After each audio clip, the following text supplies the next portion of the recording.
Hello and welcome to Skyrim Real Estates, where we're looking for the very best locations for your skullduggery. Today we're at Broken Oar Grotto, located directly north of the City of Solitude.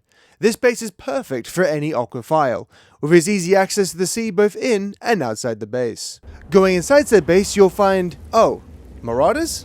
One second. There we go. Anyway, this place used to be a pirate den until a cave-in trapped in all the ships, turning it into a ship graveyard. But these marauders made the best of it, building walkways, mechanical bridges, docks, even that massive tower built entirely of scrapped ships. With that said, let's get to the grading. Profitability, 7 out of 10. With its proximity to the lucrative Solitude shipping lanes, you'd think this base would just print money, but being near wealth and getting your hands on it are two different things entirely.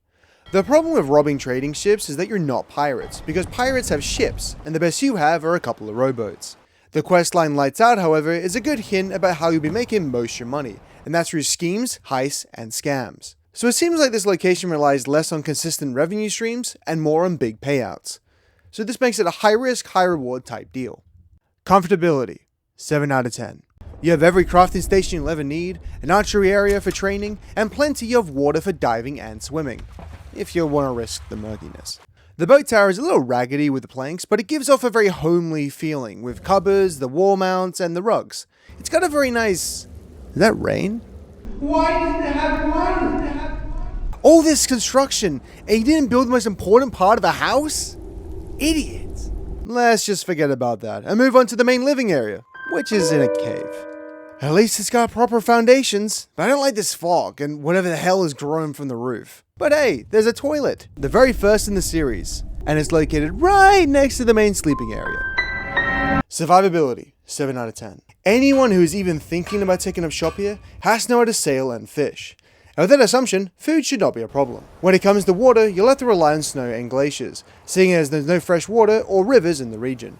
But you'll be fine, as long as you don't run out of wine. Defensibility, 9 out of 10. The high ground is always the best defendable area, so it should be no surprise that the base built around its verticality would be one of the safest bases you can find.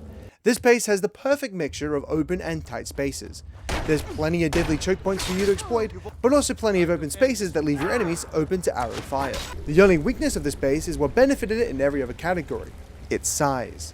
Without an alarm system, it's difficult to properly coordinate a proper defense throughout the entire grotto, and with so many key areas to defend, you need to employ a small army just to secure it, which eats into your profits. The overall score for Broken Oar Grotto is 30 out of 40, or 75%.